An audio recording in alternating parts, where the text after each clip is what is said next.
Good morning students.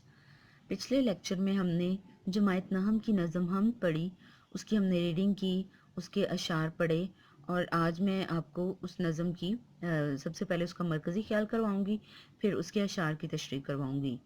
नज़म का नाम हमद, शायर का नाम मौलाना अल्ताफ़ हुसैन हाली। मरकज़ी ख्याल।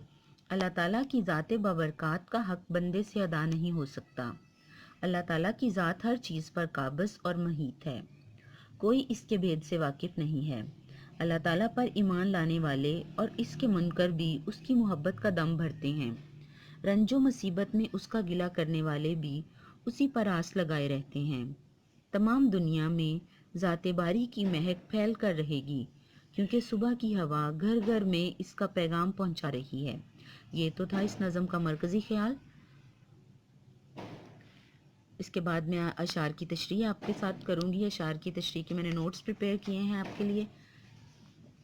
शेर नंबर 1। कब्जा हो दिलों पर क्या और इससे सिवा तेरा, एक बंदा नाफरमा है हम सरा तेरा। सबसे पहले हम शेर पढ़ते हैं, फिर उस शेर का मतलब हमें समझ आना चाहिए।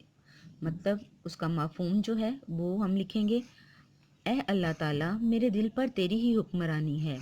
अगरचे मैं एक हुक्म ना मानने वाला इंसान हूँ, मगर फिर भी मैं तेरी ही तारीफ़ बयान करने वाला हूँ। मफ़हूम के बाद फिर हम उस जो शेर होता है उसकी तशरीह करते हैं। ये मैंने इस शेर की तशरीह के नोट्स प्रिपेयर किए हैं आपके लिए।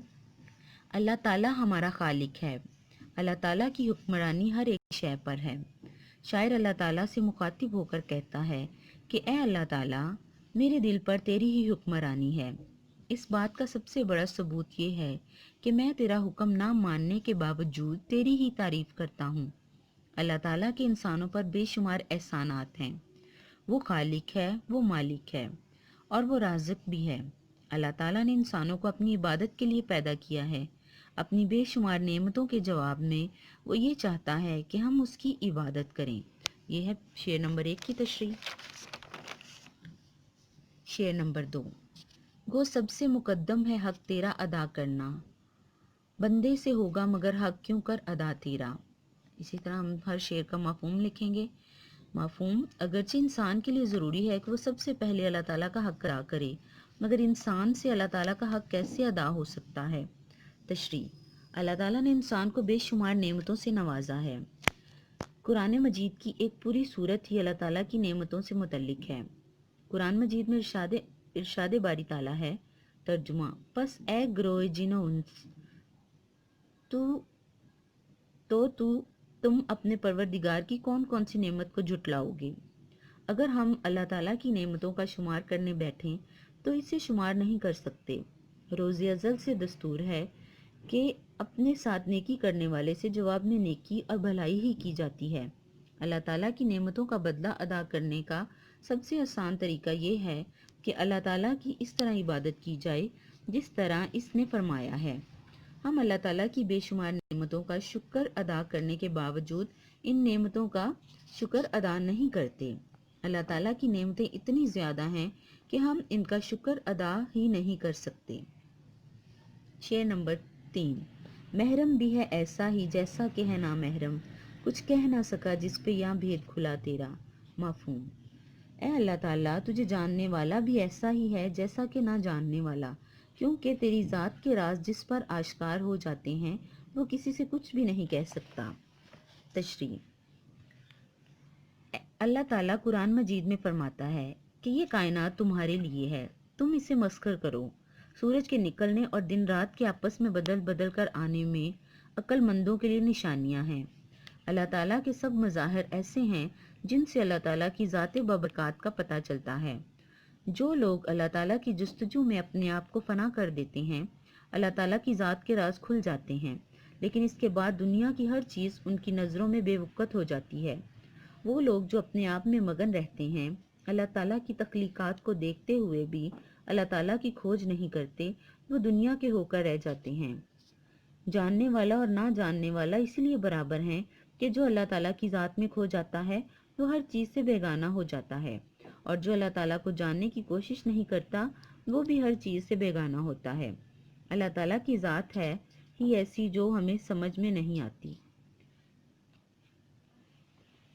شعر نمبر 4. جچتا نہیں نظروں میں یا قلت سلطانی، کملی میں اپنی مگن رہتا ہے گدا تیرا.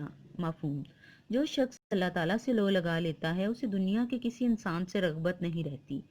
عام قاعدہ ہے کہ جب کوئی بادشاہ اپنے کسی غلام سے خوش ہوتا ہے تو اسے انعام و کرام عطا کرتا ہے.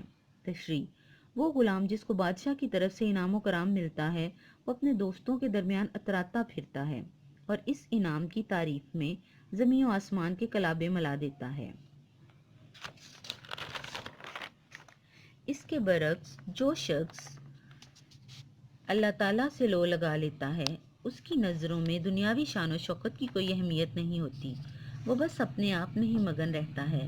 اس کے لیے اس کا پھٹا پرانا لباس ہی بادشاہ کی طرف سے عطا کیے ہوئے لباس سے بہتر ہوتا ہے، کیونکہ وہ کسی کا احسان مند نہیں ہونا چاہتا. اللہ کا خاص بندہ ظاہری نمود و نمائش کی پرواہ نہیں کرتا، بلکہ اس کا دل خوشی سے لبریز ہوتا ہے اور وہ اللہ تعالیٰ کا غلام ہونے پر فخر محسوس کرتا ہے. شعر نمبر 5. تو ہی نظر آتا ہے ہر شے پہ محیط ان کو، جو رنج و مصیبت میں کرتے ہیں گلا تیرا. مفہوم: ان لوگوں کو اللہ تعالیٰ ہی ہر چیز کو اپنے گھیرے میں لیے ہوئے نظر آتا ہے جو دکھ اور مصیبت کے وقت اللہ تعالیٰ کا شکوہ کرتے ہیں. تشریح: کائنات کا سارا نظام اللہ تعالیٰ کا مرہون منت ہے. ہر طرف اللہ تعالیٰ کی قدرت کے آثار نظر آتے ہیں. بلا شبہ اللہ تعالیٰ ہر چیز پر قدرت رکھتا ہے. جو لوگ کسی مصیبت، پریشانی یا دکھ میں مبتلا ہوتے ہیں تو اپنی اس مصیبت سے چھٹکارا پانے کے لیے بھی وہ اللہ تعالیٰ ہی کی طرف رجوع کرتے ہیں، کیونکہ ان کو اس چیز کا بھی احساس ہوتا ہے کہ اللہ تعالیٰ ہی وہ واحد ذات ہے جو ان کے دکھ کا مداوع کر سکتی ہے. ہمیں احساس ہے کہ ہم پر آنے والی پریشانی اللہ تعالیٰ کی طرف سے آزمائش ہے اور مصیبت کی اس گھڑی میں اللہ تعالیٰ ہی ہمارا حامی و مددگار ہے. وہی اس پریشانی کو دور کرے گا. پیارے بچوں، یہ تو تھے پہلے 5 اشعار کی تشریح. 2 اشعار کی تشریح جو ہے وہ آپ خود کریں گے. یہ جو اشعار میں نے آپ کے لیے تشریح کیے ہیں ان کو دیکھ کر. تمام کام آپ نیٹ کاپیز پہ لکھیے گا اور یاد کیجیے گا. شکریہ.